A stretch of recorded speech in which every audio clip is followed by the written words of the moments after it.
there was a question about assignments for ELL students, and assignments, I'm not as conversant in talking in terms of what to assign. I just assume you're assigning whatever you assign.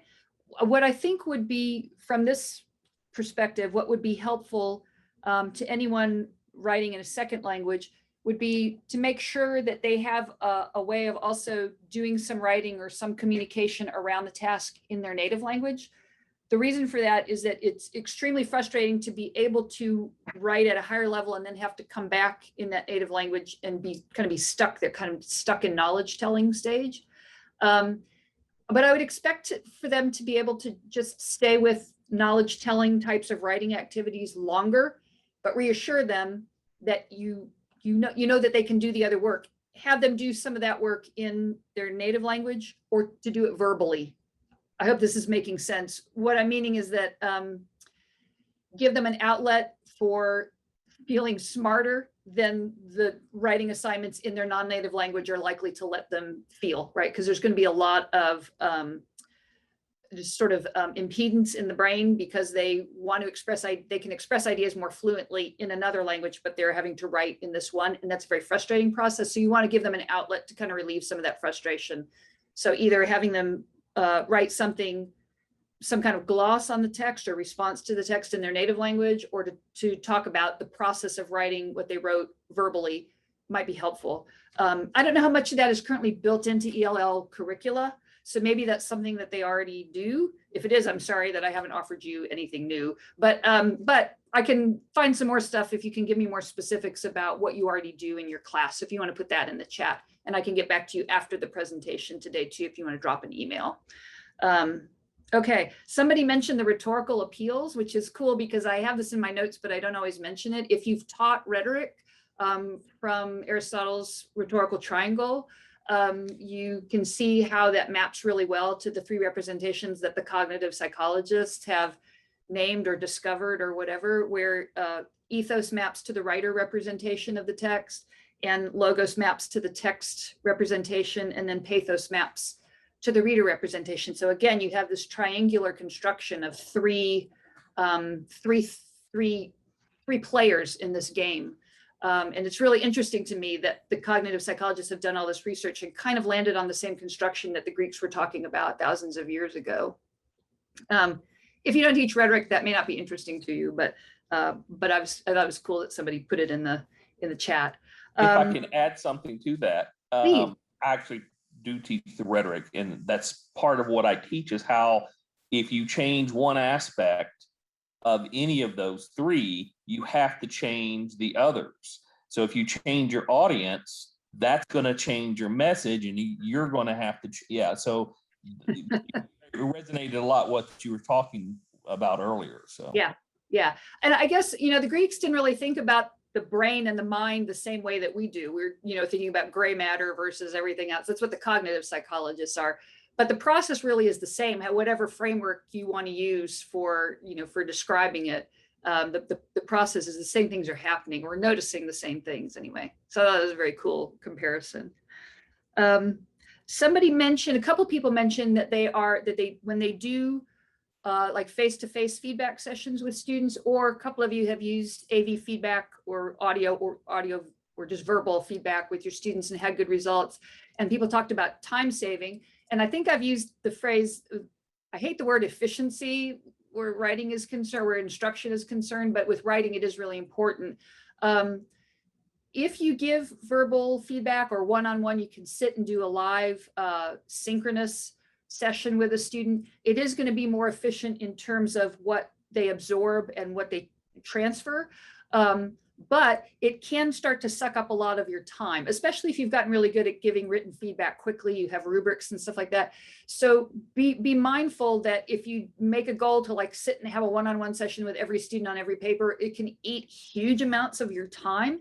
So one way to deal with that is to think about, rather than having all your sessions be one-on-one, do some group sessions, have 3 or 4 students come to talk to you about their papers at one time. Go around in little groups and say, okay, everybody get this paper out. We're going to talk about it, because then you get a little bit of the benefit of that direct one-on-one feedback and some of the benefits of peer review, because they'll start to chat about, oh yeah, I'm having that problem too, or here's how I fixed that, or here's how I dealt with that. So you get a little bit of the kind of best of both worlds in those scenarios. So as we think about managing the workload with feedback provision, think about small group settings as a way to kind of temper that the time suck that that can arise.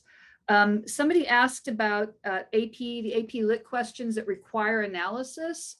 I have a lot to say about the AP exam, but I won't.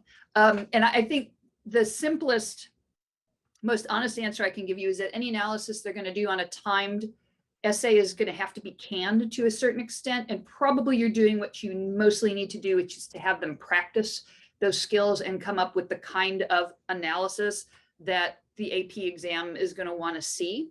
And do that because that's what they need to do to succeed on the test. The piece that I would add to that is to be very transparent with them and involve them in the discussion about how that is not like real world writing and how that is not really, it's more of a gamified version of writing and writing to score high on the test, but it's not the same thing that they're doing when they write for maybe a long paper for you, right? They're trying to, it's kind of a showing off on the runway kind of writing that they're being asked to do.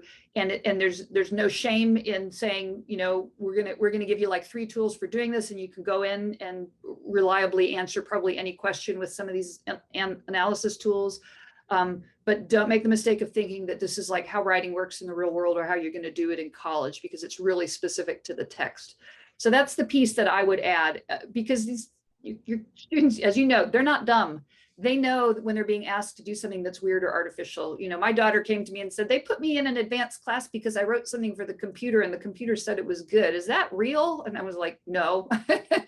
I love you and I think you're a good writer, but the computer doesn't actually know if you're a good writer. So just be honest with them about those things. That to me is really important, partly for building that trust. If you're going to tell them that their writing is good and you like their writing and you like their ideas, and then we're basically lying to them about the testing system, they're not going to take our praise with as much seriousness as we want them to. Okay, so as time, and somebody also had mentioned moving from written feedback to meeting with students one-on-one, sort of seeming to have a better effect. This is a key point that it's very easy for us to, we kind of valorize the sort of, I wrote lots of notes on this paper, that means I'm a good teacher. Don't confuse time spent with the student's paper with time spent with the student. As we've seen from this presentation, they're 2 really different things. And there's really a point of diminishing returns with written feedback. At a certain point, when you write too many comments, the student just gets overwhelmed. And it's like you're giving them a visa bill that they know they can't pay. So there's like, why am I even going to try? They don't know how to prioritize, right?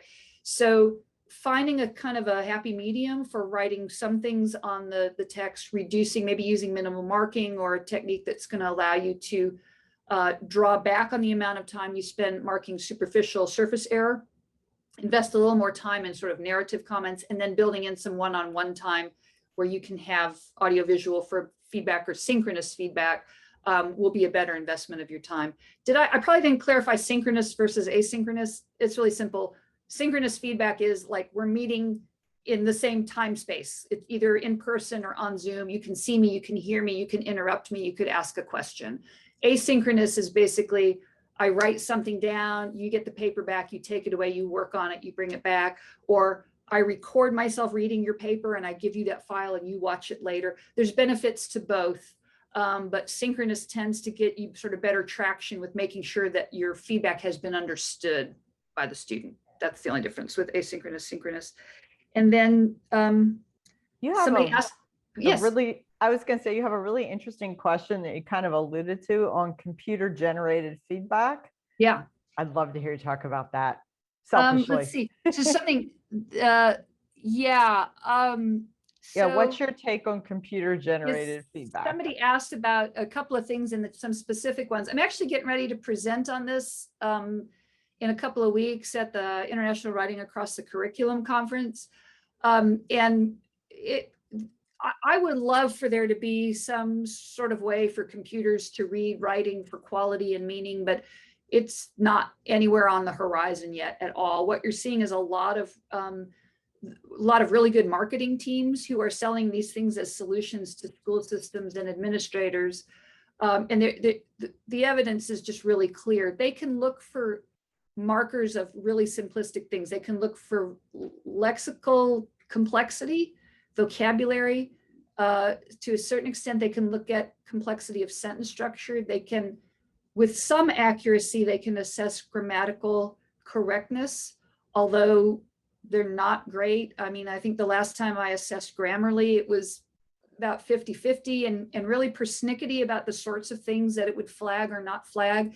So when we put our students' work into those things, recognize it's a random number generator. You put writing in that and it's going to say good or bad, and it's going to say good or bad for reasons that are by and large completely random. So that adds to what we have to unteach, right? We have to unteach students the idea that these, the reading that they got from this machine was that their writing was good. Maybe it's not so good. They got a rating from this process that said that their writing was bad. Maybe it's not so bad. Maybe it's bad for different reasons. It just adds this whole layer of assessment that is counter to reality. And and especially because these systems are being paid for usually with instructional funds that could be used to pay teachers instead, I'm really pretty down on them. People recommend them as like a time-saving or labor-saving device. And I keep trying to explain they're making more work for the actual teachers because they're leading the students to have an understanding of writing that is not predicated on reality. If they're not writing for a human being, it's not writing and they're not learning anything from doing it, other than there's this other activity that we sometimes call writing, but isn't actually anything like what I'm asked to do in the writing classroom. So, so that's my short take on technology and writing. There are lots of ways you can use it, but the systems that purport to assess the meaning of students' writing, none of them are reliable. I wouldn't recommend any of them, and they're all going to make your job harder. I'm sorry. I don't know if that was the answer that people wanted, but that's my take on it. Okay, so I'm going to backtrack through here just a little bit. We're already at how much do we have set aside for Q&A? Oh, yeah, we're kind of at the end of the Q&A. Do we need to go into breakout sessions? We can take one or two more questions. Yeah. Okay. Let's see. Okay. You have a couple AP. Yes, and helping students become comfortable with sharing their writing for peer feedback. Good question. First of all, make sure that they know in advance that that's going to happen. Don't ever have them peer review something that they thought they were writing just for you, because that's really unfair. One thing that Shelley Reed recommends, she calls it a 20-minute rule. She says, anytime you're going to have students do something independently, have them do it with you all together for 20 minutes first, so that you can model the skills that you want them to use. That's what I recommend with peer review first. So I get the whole class to look at, I'll get a volunteer, we'll put like one section of a paper up on an overhead, and we'll talk about it in whatever terms, whatever rubric we've got or wherever we are in the assignment. And I'm going to use that session to model the tone that we're going to take, like how this is going to be supportive, the types of advice we want to give, like how I'm going to respond as a reader, the sorts of questions I'm going to ask. And just the general sort of, here is how this works.